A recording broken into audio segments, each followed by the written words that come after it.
Saat iman sang imam runtuh. Assalamualaikum warahmatullahi wabarakatuh. Apa kabar Bunda? Semoga Allah selalu memberikan kebahagiaan. Aku adalah seorang istri. Aku dan suamiku sudah menikah selama 15 tahun. Kami sudah dikaruniai 3 orang anak. Yang paling besar berusia 13 tahun. Anak kedua 10 tahun dan anak bungsu kami masih berusia 5 tahun. Rumah tangga kami tergolong harmonis. Bahkan orang-orang menganggap kalau rumah tangga kami adalah rumah tangga yang sangat sempurna. Bagaimana tidak? Suamiku, dia sangat alim. Selalu saja ke masjid. Sholat 5 waktu tak pernah tinggal. Sedekah pun ia selalu rutin. Tak hanya itu, jika di lingkungan sedang membutuhkan dana atau bantuan, suamiku menjadi orang pertama yang dicari warga sekitar atau menjadi orang pertama yang akan menyumbang. Alhamdulillah, usaha yang dirintis suamiku sejak ia masih bujang sekarang sudah sangat membuahkan hasil. Bukan hanya cukup untuk kebutuhan kami, bahkan kami mampu bersedekah. Suamiku adalah peternak lele. Lahan untuk berternak lele saja mencapai beberapa hektar. Karyawan kami pun sampai puluhan orang. Bagaimana? Dari sepenggal cerita ini saja, pasti kalian mengira kalau keluarga kami adalah keluarga yang sangat bahagia dengan ekonomi cukup, anak-anak yang sehat, dan suami yang sangat alim. Serta aku sendiri, aku sebagai istri yang penurut. Mas, ini tehnya, ucapku dengan lembut sembari meletakkan gelas berisi teh hangat di meja kecil yang ada di teras. Suamiku, Mas Indra, sedang melihat sesuatu di ponselnya. "Terima kasih ya, Bu," katanya. "Sama-sama," jawabku. "Oh ya, Mas, kamu lagi lihat apa? Kok serius banget?" Tanya aku ingin tahu. "Ini nih, aku tadi nggak sengaja lagi scroll-scroll, lewat postingan wanita ini. Dia itu gadis yatim piatu. Dia juga seorang guru ngaji. Kulihat-lihat, kayaknya dia butuh bantuan. Lihat deh, kondisi kelas tempatnya mengajar. Memprihatinkan banget kan? Dari yang aku baca-baca, katanya dia mendirikan sendiri sekolah ini. Dari hasil donasi warga dan uang pribadinya. Kasian banget, aku jadi nggak tega. Apalagi lihat semangat anak-anak ini belajar. Gimana? Menurut kamu mereka perlu dibantu nggak? Tanya Mas Indra meminta pendapatku. Aku memperhatikan foto dan juga caption yang tertulis di sana. Harusnya sih kita bantu, Mas. Toh kita juga mampu, dan kayaknya alamatnya nggak jauh ya dari sini, ucapku. Iya, nggak jauh kok, cuma di kecamatan sebelah, jawab Mas Indra. Ya udah Mas, kamu bantu aja. Lagi pula bersedekah untuk dunia pendidikan itu bisa mendatangkan amal jariah untuk kita. Mudah-mudahan, kataku. Kamu bener Bu. Ya udah, besok aku ke sana ya. Mau lihat langsung bagaimana kondisinya dan apa saja yang dibutuhkan, ucap suamiku. Aku pun mengangguk sambil tersenyum. Lalu obrolan kami lanjutkan seputaran peternakan lele kami. Ya, meskipun usaha itu sudah dirintis Mas Indra sejak kami belum menikah, tapi sekarang, karena aku sudah menjadi istrinya, aku pun ikut andil dalam urusan peternakan lele. Aku banyak mempelajari melalui internet bagaimana menernak lele supaya bisa berkembang biak dengan cepat dan banyak. Aku juga belajar cara memilih pakan yang baik. Dulu sebelum menikah, Mas Indra hanya punya 2 kolam saja. Dan alhamdulillah, setelah menikah, kolamnya sudah mencapai beberapa hektar. Bahkan aku sampai lupa berapa jumlah kolamnya. Keesokan harinya, Mas Indra sudah siap dengan baju koko putihnya yang rapi seperti biasa kalau dia hendak keluar rumah. Meskipun suamiku itu sudah kepala 4, ia selalu menjaga penampilannya. Bahkan orang pun tak menyangka kalau usianya sudah 40 tahun. "Gimana sayang penampilanku? Sudah rapi belum?" Tanya Mas Indra sambil berkaca. "Sudah Mas, kamu itu udah rapi banget. Masih juga terus berkaca," kataku. "Aku takut aja kalau masih ada yang berantakan," jawabnya. "Nggak ada lagi Mas, sudah rapi banget ini. Kamu kayak mau kemana aja?" Ledeku mengajaknya bercanda. "Ya kan kita harus rapi meskipun kemanapun itu," jawab Mas Indra. Iya Mas. Ya sudah, cepat sana berangkat, nanti kesiangan." Seperti biasa, sebelum pergi, aku mencium tangan suamiku dengan takzim. Lalu ia mencium keningku, kedua pipiku, dan tak lupa di bagian bibir. Itu adalah hal yang biasa kami lakukan. Tentu saja, kami tidak berani kalau melakukannya ada anak. Karena memang biasanya Mas Indra berpamitan saat kami berdua masih ada di dalam kamar. Keharmonisan itu memang sengaja aku pertahankan, meski kami sudah belasan tahun menikah. Menurutku, sentuhan fisik seperti itu bisa menambah keharmonisan. Kulambaikan tangan setelah mobil Mas Indra menjauh. Dalam hati aku berdoa, "Ya Allah, lindungilah suamiku dimanapun dia berada. Jagalah hatinya dan jagalah pandangannya." Itulah yang selalu aku doakan setiap kali suamiku keluar rumah. Kemudian kegiatan aku lanjutkan dengan mengurus anak-anak. Mereka semua sudah siap dengan seragam masing-masing. Juga sudah selesai sarapan, saatnya berangkat. Dengan menggunakan mobil Brio yang sengaja dibelikan oleh Mas Indra untuk aku mengantar anak sekolah, aku mengantarkan mereka semua. "Ibu, tadi ayah mau kemana?" tanya Revan, anak pertamaku. "Seperti biasa, nak, ayahmu ada kegiatan sosial. Beliau mau membantu salah satu sekolah yang kondisinya sangat memprihatinkan. Kemarin ayahmu gak sengaja lihat di sosial media." Jawabku menjelaskan apa adanya. "Wah, ayah hebat banget ya, Bu. Aku pengen kayak ayah kalau udah besar nanti," kata Revan. Dan disambut tepuk tangan oleh adik-adiknya. "Kakak hebat, pokoknya kakak harus seperti ayah," kata Rizal, anak keduaku. Sementara Mesya, anak bungsu kami, tetap asyik memakan cemilannya. Setelah mengantarkan Revan ke SMP, Rizal ke SD, dan Mesya ke PAUD, aku langsung putar balik untuk pulang. Karena di rumah, segudang pekerjaan ibu rumah tangga sudah menungguku. Siang harinya, Mas Indra sudah pulang. Seperti biasa aku menyambutnya. Tak lupa dengan ritual kebiasaan kami. Cium pipi kanan, pipi kiri, kening lalu ke bibir. "Gimana, Mas? Apa saja yang mereka butuhkan?" tanya aku tak sabar. "Banyak banget sih, tapi insya Allah kita mampu kok," jawab Mas Indra. "Alhamdulillah kalau kita mampu. Yang pertama mau kamu beli apa, Mas?" tanyaku lagi. "Yang penting sih kayaknya papan tulis perlu diganti, sama meja-meja yang sudah rusak itu perlu diperbarui. Dan juga Al-Quran. Anak-anak di sana Al-Qurannya udah banyak yang robek. Kan gak enak dong kalau mengaji mushafnya tidak lengkap," jawabnya. "Kamu bener, Mas. Ya sudah, aku terserah kamu aja. Aku dukung kok, Mas. Kalau misal kekurangan uang, kamu tinggal bilang sama aku," ucapku. Karena memang kami sudah menganggarkan dana untuk bersedekah setiap bulannya. Dan yang menjadi menteri keuangan di sini adalah aku. Aku yang mengatur uang keluar dan masuk. "Siap, Bu. Kamu tenang saja. Kalau ada yang kurang, pasti aku tinggal bilang," katanya. Kami pun makan siang bersama. Setelah ini aku akan menjemput Mesya dan juga Rizal. Mesya memang pulang sampai siang, karena setelah sekolah PAUD, dia ada kelas tambahan, yaitu les mengaji dan juga les membaca. Meskipun aku bisa sebenarnya mengajari anakku untuk mengaji, tapi ya seperti ibu-ibu pada umumnya, aku suka emosi kalau mengajari anak sendiri, karena ada saja dramanya. Jadi lebih baik aku leskan saja dia dengan orang lain. Sayang, gimana kalau Mesya kita pindahkan saja sekolah mengajinya ke tempat itu? Aku lihat, gurunya itu sangat pintar sekali. Mana mudah akrab lagi dengan anak-anak. Usul Mas Indra tiba-tiba. "Dipindah ke sana, Mas.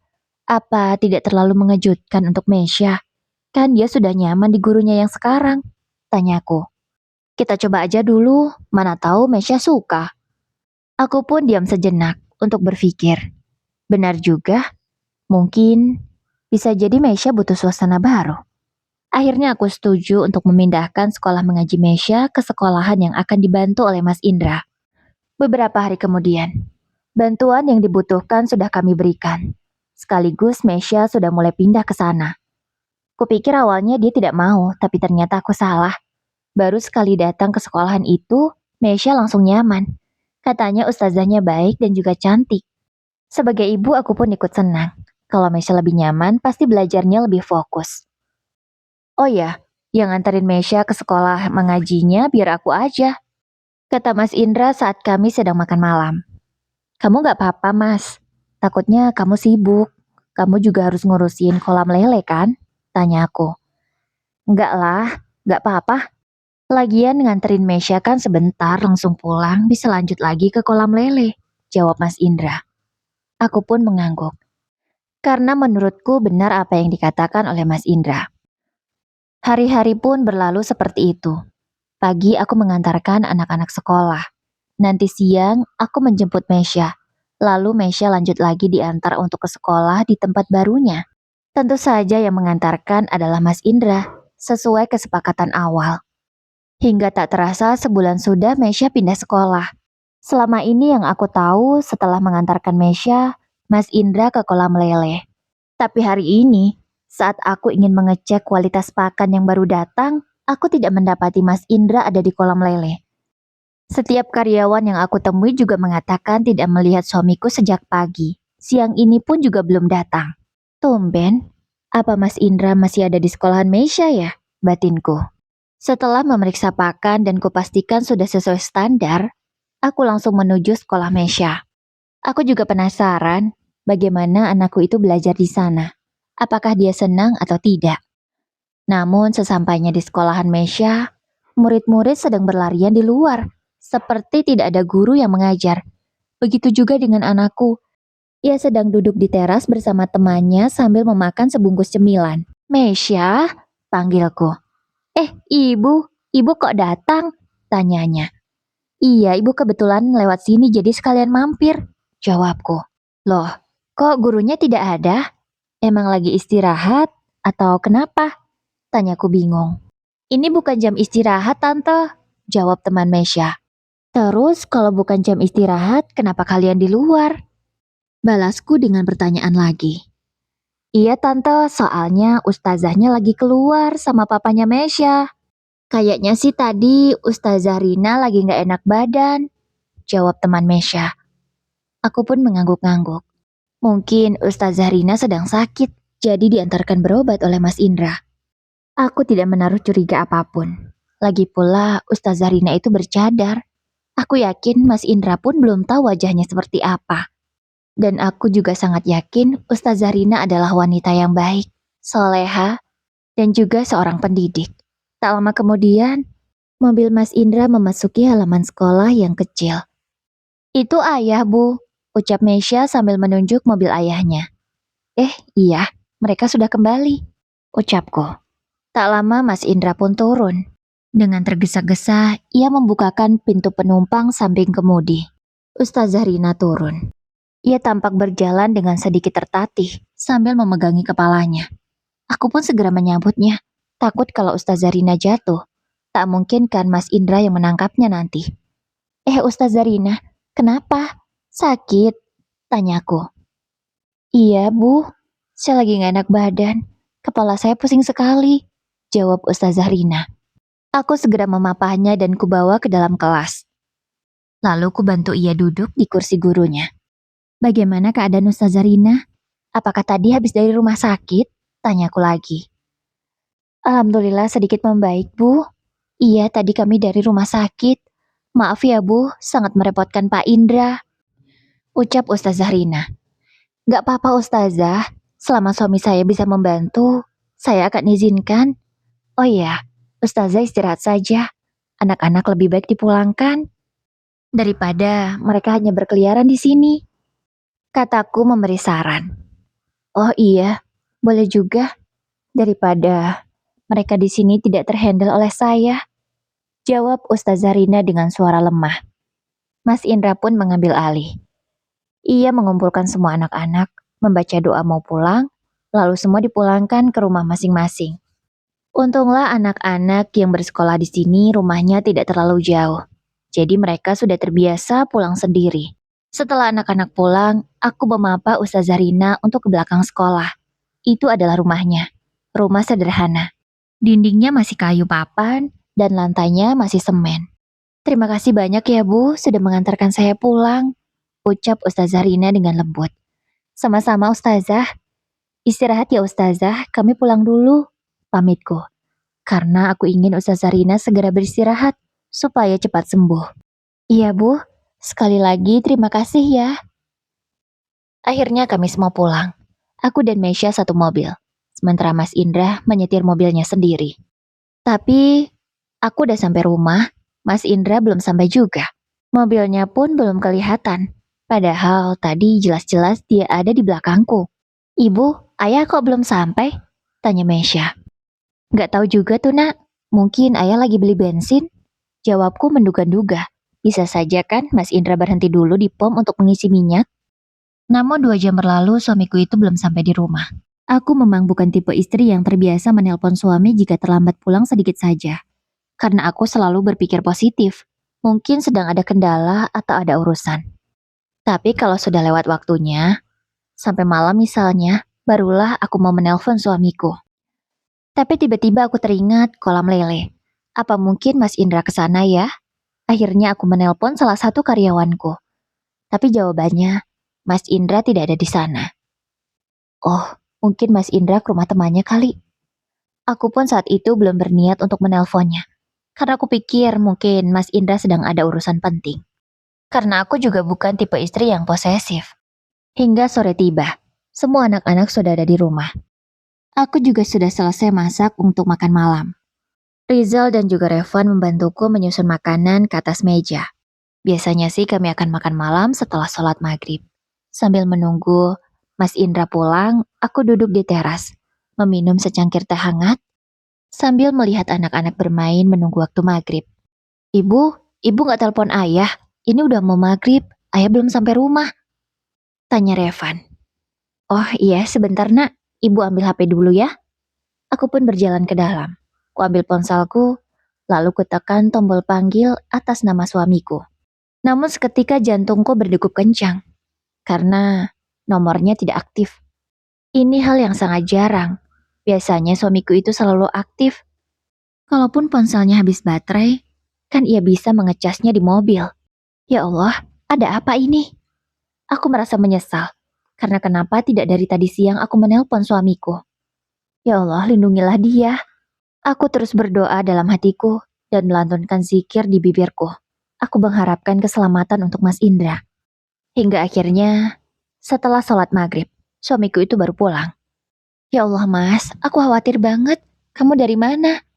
Tanyaku langsung karena memang aku sangat khawatir. Maaf ya bu, tadi aku lupa ngabarin kalau aku ada urusan. Kebetulan ponselku mati, habis baterai, katanya. Ya ampun, kok bisa sih mas? Biasanya kamu selalu ngecas di mobil, tanyaku lagi. Iya tadi kelupaan. Ya udah, aku mau mandi dulu ya. Mas sudah sholat maghrib? Tanyaku sedikit berteriak. Karena suamiku itu terlihat terburu-buru. Bahkan dia tidak membiarkanku mencium tangannya. Atau dia mencium keningku seperti biasa. Ia langsung berjalan menuju kamar untuk membersihkan diri. Sudah, jawabnya singkat. Lalu aku dan anak-anak menunggunya di meja makan. Tapi entah mengapa suamiku lama sekali. Akhirnya aku susul. Dan kulihat ponselnya tergeletak di meja. Tapi belum dalam keadaan dicas. Karena teringat katanya tadi ponselnya mati, akhirnya aku berinisiatif untuk mengecas HP suamiku. Tapi setelah kusambungkan ke kabel charge, daya baterai Mas Indra masih 50%. Itu artinya ponselnya tidak mati, tapi sengaja dimatikan. Aku pun jadi bertanya-tanya dalam benakku. Kenapa? Tak pernah-pernahnya suamiku seperti ini. Oh, mungkin Mas Indra tadi sudah sempat mengecasnya di mobil pas jalan pulang. Jadi sudah terisi separuh. Dan ia lupa menyalakannya. Batinku. Lalu aku meninggalkan ponsel itu. Tapi Mas Indra masih ada di dalam kamar mandi. Mas, kamu kenapa lama sekali mandinya? Apa kamu baik-baik saja? Tanyaku dengan suara sedikit kukeraskan agar ia mendengar. Karena suara gemercik air mungkin akan sedikit mengaburkan suaraku. Iya, sebentar lagi bu. Jawabnya dari dalam. Kami tunggu di meja makan ya mas, jangan lama-lama. Anak-anak sudah menunggumu dari tadi. Teriakku lagi. Iya, jawabnya singkat. Aku pun meninggalkannya. Aku kembali lagi ke meja makan. Anak-anak sudah terlihat bete menunggu ayahnya yang kelamaan. Sebentar lagi ya nak, ayah sebentar lagi selesai. Ucapku. Sekitar 10 menit lebih, akhirnya Mas Indra keluar dengan baju kaos dan juga celana pendek.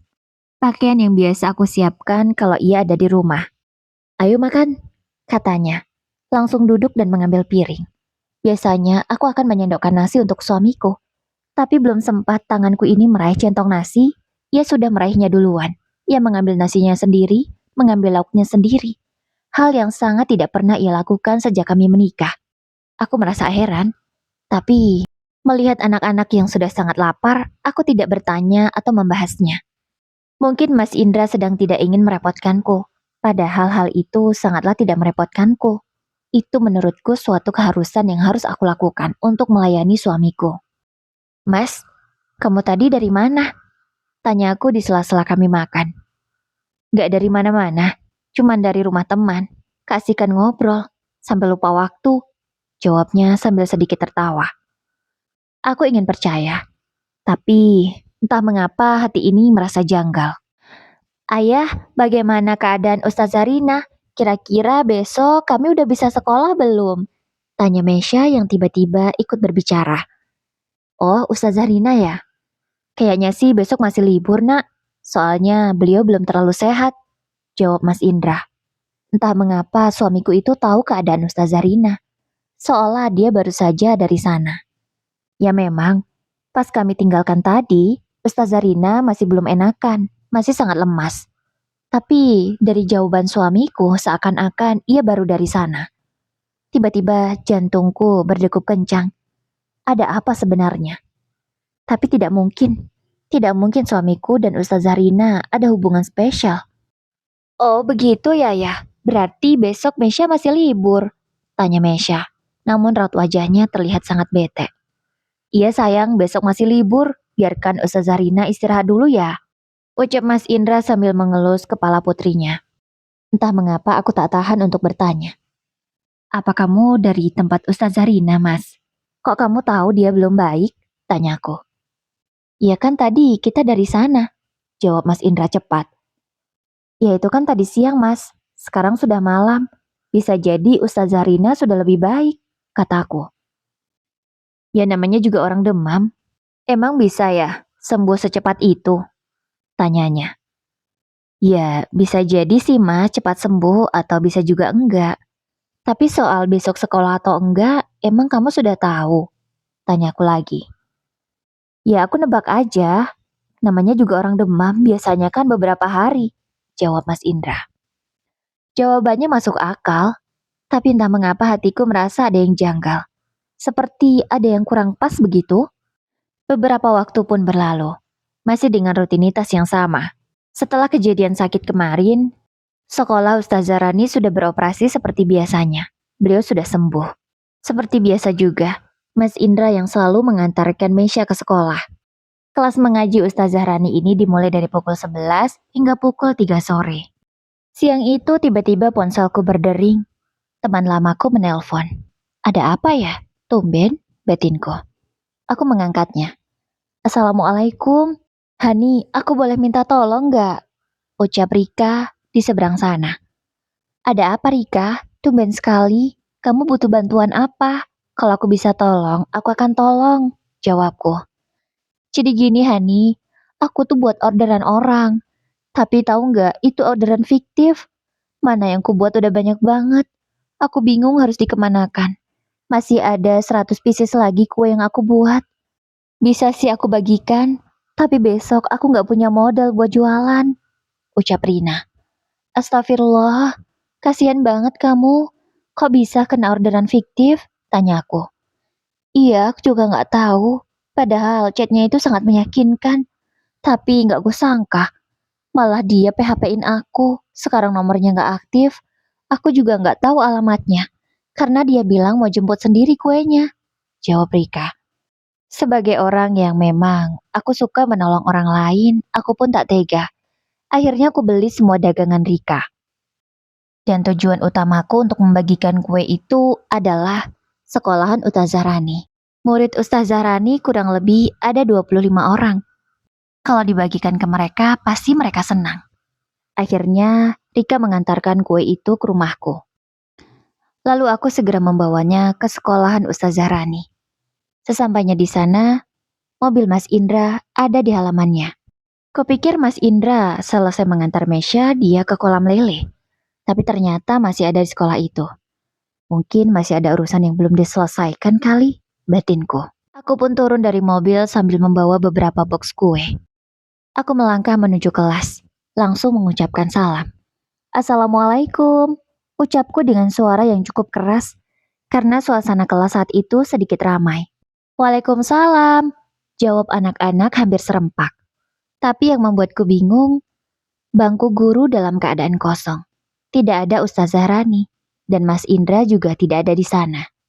Halo anak-anak, apa kabar? Aku berusaha mencairkan suasana sebelum membagikan kue-kue yang aku bawa. Baik ibu, alhamdulillah, jawab mereka. Oh iya, Ustazah Rani kemana? Tanyaku. Ustazah Rani lagi pulang sebentar bu, jawab salah satu anak. Oh, lagi pulang sebentar. Kalau ayah kemana Mei? Aku langsung mengalihkan pandanganku ke Mesya. Gak tahu bu, jawab Mesya sambil mengangkat bahunya. Aku pun bingung, kenapa Mesya tidak tahu ayahnya di mana? Padahal kulihat itu benar-benar mobil Mas Indra. Aku pun tidak mau berpikir terlalu jauh. Aku langsung membagikan kue-kue itu kepada anak-anak. Masing-masing mendapatkan 4 kue. Mereka sangat senang. Dan karena kebetulan sebentar lagi jam istirahat, mereka memakan kue-kue itu. Oh ya, saat ditinggalkan oleh Ustazah Rani, mereka diberi tugas menulis ayat yang ada di papan tulis. Dan kebanyakan di antara mereka sudah hampir selesai. Hanya kurang sedikit lagi. Setelah selesai membagikan kue, aku keluar kelas. Aku melihat ke belakang sekolah. Kulihat pintu rumah Ustazah Rani dalam keadaan tertutup. Apa Ustazah Rani sedang sakit perut atau bagaimana ya? Kenapa lama sekali meninggalkan anak-anak? Batinku. Aku pun berjalan mendekati rumah Ustazah Rani. Tapi keadaan rumah sangat sepi. Seperti tidak ada orang. Namun, ada sesuatu yang membuat jantungku langsung berdegup kencang saat itu. Ada sendal Mas Indra di depan pintu. Iya, aku tahu betul itu sandal suamiku karena aku yang membelikannya. Astagfirullahalazim. Gak mungkin. Otakku langsung berpikir negatif. Istri mana yang tak berpikir negatif ketika sendal suaminya berada di depan rumah seorang wanita yang dikenal tinggal sendirian. Dan saat ini, pintunya dalam keadaan tertutup. Astagfirullah, astagfirullahalazim ya Allah, astagfirullah. Ucapku lirih. Aku tak henti-hentinya beristighfar. Aku berusaha menepis pikiran buruk. Namun, apa yang kulihat di depan mataku tak benar-benar hilang. Yang kulihat ini nyata, bukan mimpi atau halusinasi. Dengan seluruh tubuhku yang gemetar, aku berjalan ke samping rumah. Aku ingin tahu apa yang sebenarnya terjadi di dalam. Namun, tidak ada suara. Aku lalu berjalan ke belakang rumah. Terdengar suara gemercik air. Dengan tangan gemetar, aku memegang dinding papan, lalu menempelkan telingaku. Karena samar-samar aku mendengar suara laki-laki dan perempuan. Tidak salah lagi. Itu suara suamiku dan Ustazah Rani. Mereka sedang tertawa di dalam kamar mandi. Allahu Akbar. Astagfirullah. Ucapku sangat lirih. Tubuhku yang tadinya gemetar hebat, kini serasa lemas. Aku langsung merosot ke tanah. Tak peduli lagi dengan gamisku yang kotor. Sayup-sayup, aku masih mendengar suara manja Ustazah Rani memanggil suamiku. Mas, jangan seperti itu.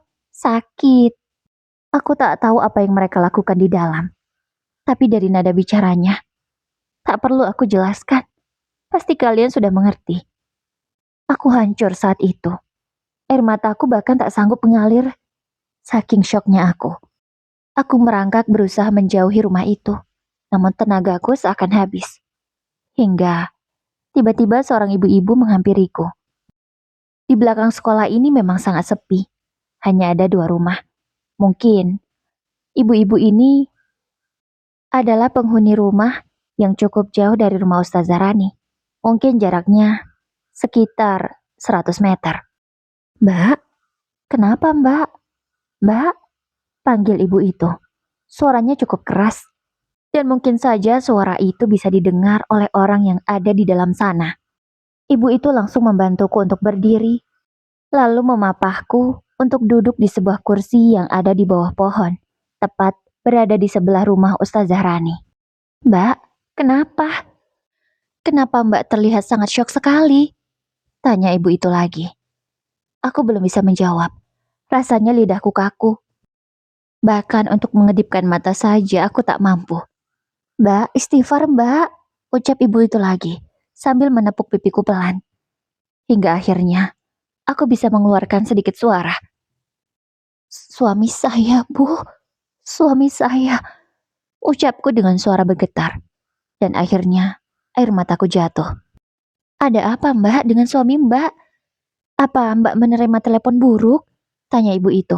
Mungkin dia berpikir, aku habis menerima telepon bahwa suamiku mengalami kemalangan. Aku menggeleng pelan.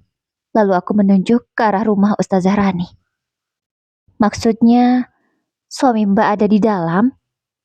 Tanya ibu itu. Aku mengangguk pelan. Dari sudut mataku, aku melihat ibu tadi langsung menutup mulutnya. Astagfirullahalazim. Jangan bilang suami mbak dan Ustazah Rani. Ucap ibu itu terhenti. Seolah dia mengerti apa yang aku maksud. Mbak tunggu di sini ya. Saya akan segera kembali. Aku tak tahu ibu itu pergi kemana. Bahkan bayangannya pun sudah hilang dari depan mataku. Aku masih membeku duduk di kursi itu. Tak lama kemudian, terdengar suara ramai. Terdengar keributan. Tapi suara riuh anak-anak yang ada di sekolah Ustazah Rani sudah tidak ada. Mungkin mereka sudah dipulangkan. Lalu tiba-tiba aku merasa tanganku ada yang memegang. Ternyata itu Mesya. Ibu kenapa? Mesya takut kalau ibu diam saja. Ucap putriku itu. Suaranya bergetar, sepertinya ia hendak menangis. Tapi entah mengapa aku tak bisa mengendalikan diriku. Untuk membalas genggaman anakku saja aku tak mampu, apalagi untuk memeluk menenangkannya. Sementara itu, warga sudah berkumpul. Ada yang mengepung pintu belakang, ada yang mengepung pintu depan. Mereka menggedor pintu dengan sangat keras hingga menimbulkan suara gaduh. Tapi tak ada satupun orang yang keluar dari dalam rumah Ustazah Rani. Hingga akhirnya, warga mendobrak pintu itu dengan paksa. Namun, yang didapati hanya Ustazah Rani seorang. Lalu suamiku di mana? Ustazah Rani, mohon maaf. Kenapa Anda kami gedor-gedor tidak keluar dari tadi? Dan kenapa Anda meninggalkan anak-anak, sehingga kelas kosong, tidak ada guru? Teriak salah seorang warga. Saya lagi gak enak badan, Pak. Perut saya sakit dari tadi. Saya bolak-balik ke toilet. Jadi, saya gak bisa buka pintu tadi. Ini saya baru selesai. Mohon maaf. Ucap Ustazah Rani. Ia sudah memakai gamis hitamnya, lengkap dengan cadar yang selalu dia pakai. Maaf Ustazah Rani. Tadi ada seorang wanita datang ke sini. Dia sangat syok. Dan menurut Ibu Lina, ia mendengar suara suaminya dari dalam sini. Apakah Anda menyembunyikan seorang laki-laki? Tanya seorang bapak-bapak dengan suara yang sangat tegas. Laki-laki? Astagfirullah. Gak mungkin Pak saya menyembunyikan laki-laki di rumah saya. Saya ini guru ngaji. Mana mungkin saya melakukan hal keji itu? Jawab Ustazah Rani. Namun sayup-sayup aku mendengar suara itu. Terdengar bergetar dan ketakutan. Kalau memang tidak ada, izinkan kami periksa. Teriak warga lainnya. Suasana pun semakin riuh. Aku masih syok. Aku memang bisa melihat mereka. Tapi entah mengapa tubuhku tak bisa bergerak. Sementara Mesya, dia sudah menangis memanggil nama aku berkali-kali untuk menyadarkanku. Tapi aku masih terpaku. Terdengar suara gaduh dari dalam rumah Ustazah Rani. Seperti benda jatuh dan sesuatu yang dibongkar. Hingga akhirnya mereka berteriak. Nah ini dia! Teriak warga dengan suara yang sangat keras dan terdengar sangat emosi. Dan tak lama kemudian, diseretlah seorang pria. Yang aku bisa melihatnya, itu adalah Mas Indra. Ayah! Teriak Mesya. Dan seketika semua perhatian tertuju pada Mesya yang berteriak. Apa? Jadi ini ayah anak itu? Astagfirullah. Bu Lina, tolong amankan anak itu ya. Jangan sampai melihat kejadian ini. Ucap seorang bapak-bapak. Ibu, ayo ke rumah saya dulu. Ucap Bu Lina. Ibu yang sedari tadi menolongku. Tapi aku masih diam, tidak menjawabnya. Bu Rosa, tolong bantu saya. Akhirnya aku dipapa oleh dua orang ibu-ibu. Sementara Mesya, aku tak tahu dia di mana. Aku seperti orang buta yang tidak bisa melihat apa-apa saat itu. Yang kuingat saat itu adalah anak-anakku. Bagaimana mereka kalau mereka tahu kelakuan busuk ayahnya. Di rumah Bulina, aku tak bisa mendengar suara itu lagi. Aku hanya memeluk Mesya dalam diam. Air mataku terus mengalir tak mau berhenti. Ibu yang sabar ya, ibu yang kuat. Para warga sudah menanganinya, ucap Ibu Lina. Aku pun belum bisa menjawab. Aku hanya menangis dan diam. Sementara itu, di rumah Ustazah Rani, keadaan semakin riuh. Para warga yang emosi memukuli Indra sampai babak belur. Sementara Ustazah Rani, ia dipaksa membuka cadarnya. Kamu itu guru ngaji, sudah dipanggil Ustazah, bercadar, berjilbab lebar. Kenapa kelakuanmu bisa sehina ini? Teriak warga. Ampun Pak, ampun saya hilaf, ucap Rani sambil menangis. Hilaf, hilaf, jangan jadikan hilaf sebagai alasan. Kalian itu bisa memilih. Kalian bisa memilih untuk tidak berbuat dosa. Tapi kalian malah berbuat dosa. Teriak warga semakin emosi. Kembali ke rumah Bulina. Tak lama kemudian, aku mendapatkan kembali kesadaranku. Aku beristighfar berkali-kali, masih dalam keadaan menangis dan memeluk Mesya. Aku menitipkan Mesya pada Bulina. Bu, titip anak saya sebentar. Saya mau keluar. Tapi Bu, apa Ibu benar-benar kuat? Tanya Bulina. Insya Allah, jawabku lirih. Dengan langkah yang pelan, aku menuju rumah Rani. Di sana warga masih ramai. Bahkan masih ada yang memukuli Mas Indra. Berhenti, ucapku dengan suara yang cukup keras, sehingga membuat orang-orang menunjukkan perhatiannya padaku. Kalian temukan di mana pria ini? Tanyaku dengan nada dingin. Di dalam bak mandi, Bu, ditutupi triplek, jawab seorang warga. Aku langsung mendekat ke arah Mas Indra. Dengan kekuatan yang masih aku punya, kulayangkan tamparan keras ke pipinya. Tamparan ini gak sebanding sama apa yang kamu lakukan, Mas. Aku kecewa. Jangan pernah kamu pulang ke rumah. Aku gak mau anak-anakku melihat keadaanmu seperti ini. Setelah mengatakan itu, aku kembali ke rumah Bulina. Tak kupedulikan lagi kerumunan yang ramai itu. Aku memilih membawa Mesya lewat jalan yang lain, lalu menuju mobilku yang ada di pinggir jalan. Ibu, ayah tadi gak diajak pulang, tanya Mesya polos. Aku menggeleng pelan. Enggak sayang, kita pulang ya sekarang. Kita jemput kakak-kakakmu, jawabku. Aku sampai lupa menjemput Revan dan Rizal. Mudah-mudahan mereka tidak marah. Sesampainya di sekolahan Revan dan juga Rizal, mereka sudah menungguku. Untung masih ada satpam yang menjaga mereka. Ibu, kok lama banget sih jemputnya, tumben? Tanya Rizal. Maaf ya nak, tadi ibu ada urusan, jawabku. Aku berusaha menahan air mataku sekuat tenaga, meski mata merahku tak bisa kusembunyikan. Ibu habis nangis ya? Tanya Revan. Aku menggeleng cepat. Enggak nak, ibu enggak nangis. Ya ini tadi gara-garanya. Ibu tuh kelilipan, perih banget. Makanya deh agak lama jemput kalian. Karena berusaha ngobatin mata ibu dulu.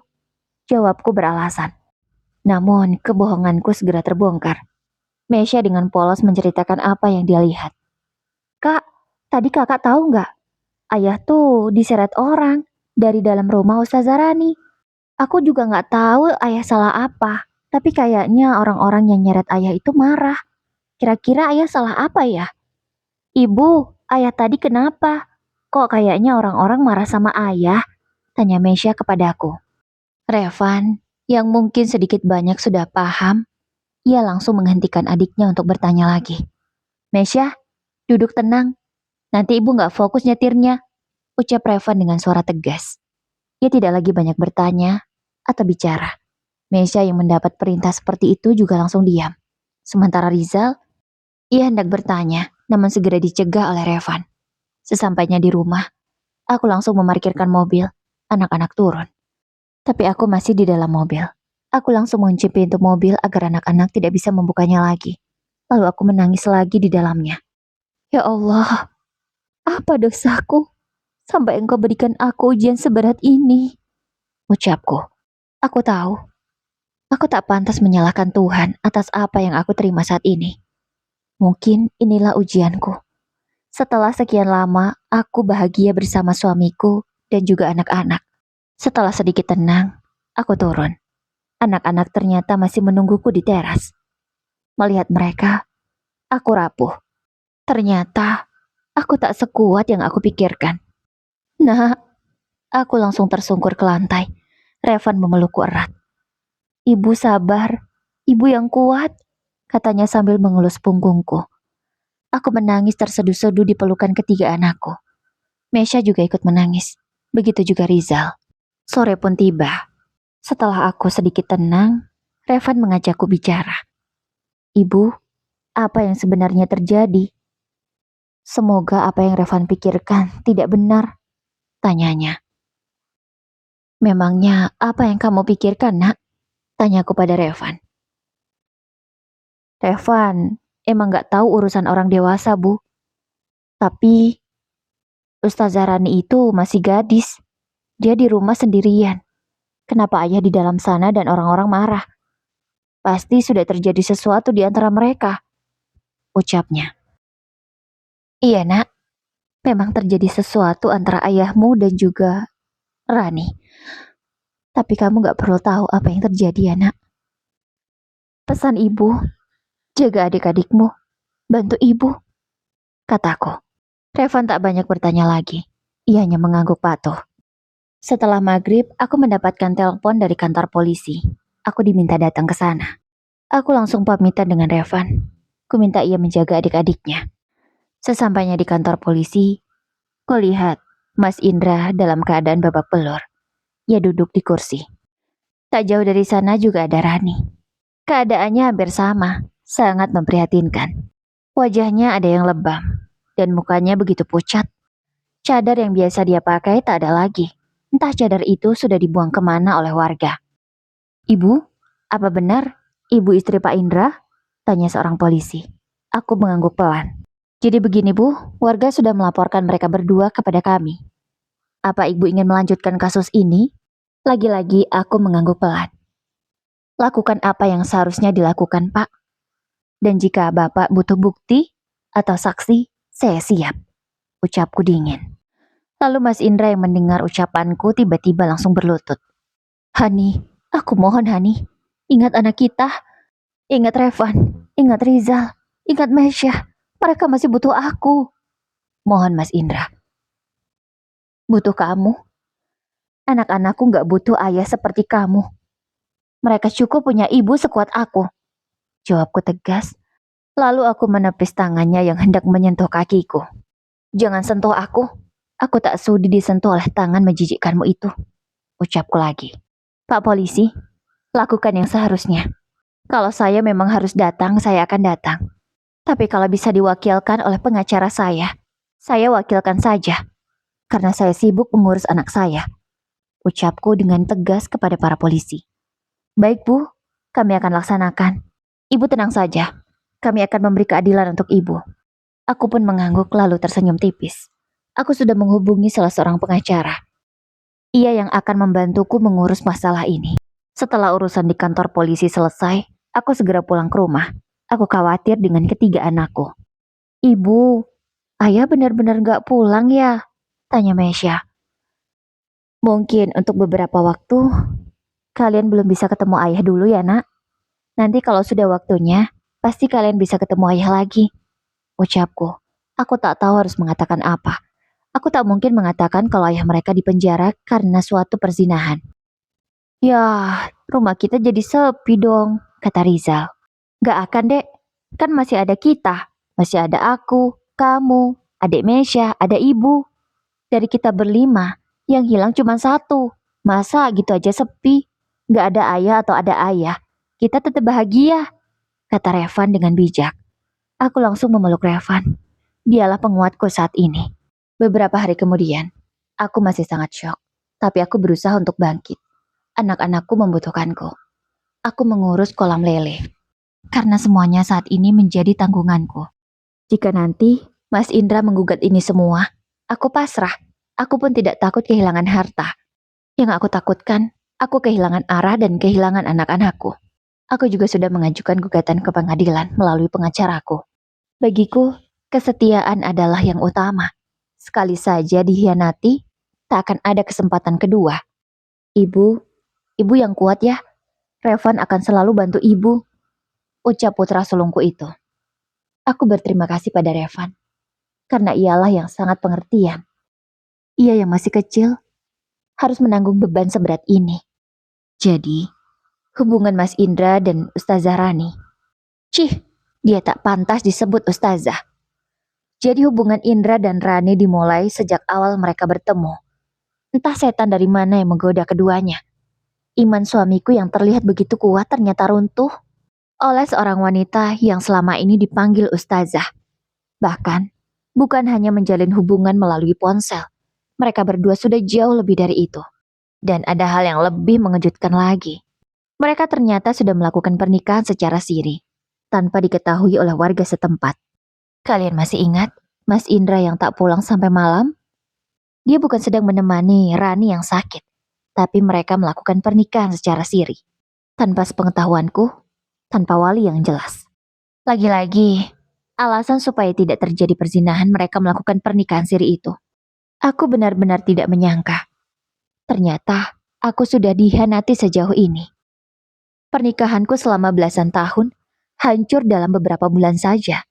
Setelah hadir orang ketiga yang kuanggap sebagai wanita alim, ahli surga. Kasus ini pun terus berlanjut.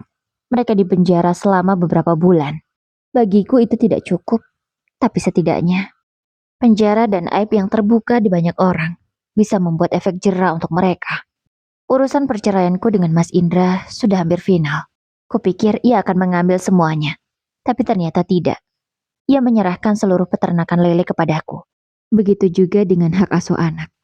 Entah karena dia merasa bersalah atau apa, aku pun tak tahu. Sekarang, hidupku sedikit lebih baik. Meskipun setiap kali aku memejamkan mata di kamarku sendirian, aku teringat peristiwa itu lagi. Aku teringat suara Manjarani di dalam kamar mandi itu. Sampai detik ini, aku tak bisa melupakannya. Hatiku masih sangat sakit. Entah berapa lama aku membutuhkan waktu untuk memulihkan rasa sakit ini. Bisa setahun, 2 tahun, atau mungkin belasan tahun. Tapi aku tak terlalu peduli. Yang aku fokuskan adalah anak-anakku. Masa depan mereka jauh lebih penting.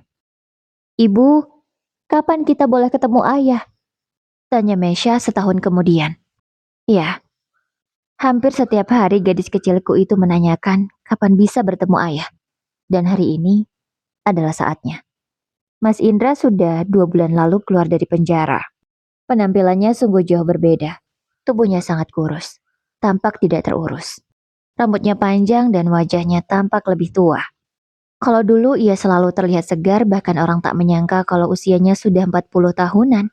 Sekarang orang melihat ia sudah seperti kakek-kakek. Sementara Rani, aku tak tahu dia di mana. Mungkin dia sudah melarikan diri ke kota lain. Setelah bebas dari penjara. Aku tidak peduli dan juga tidak mau tahu. Anak-anak bertemu dengan Mas Indra di sebuah kafe kecil. Ayah, apa kabar? Teriak Mesya. Dari ketiga anakku, hanya Mesya yang belum paham. Dan ialah yang paling antusias bertemu dengan ayahnya. Sementara Revan dan Rizal, mereka acuh tak acuh. Mereka menyalami Mas Indra. Tapi seperti enggan untuk bersalaman dengan ayahnya. Yang banyak mengobrol hanyalah Mesya. Sementara Rizal dan Revan hanya duduk di seberang meja menikmati makanan dan minuman mereka masing-masing. Sementara aku hanya menunggu mereka dari dalam mobil. Setelah mereka puas bertemu, kami pun langsung pulang. Ibu, kenapa ayah nggak tinggal di rumah kita lagi? Tanya Mesya. Nggak bisa Mesya, ayah itu udah kerja di tempat lain, jadi nggak bisa tinggal di rumah kita. Tiba-tiba Revan yang menyahut.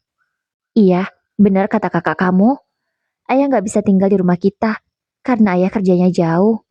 Tambahku. Mesya terlihat cemberut. Tapi mudah-mudahan ia bisa mengerti dengan keadaan ini.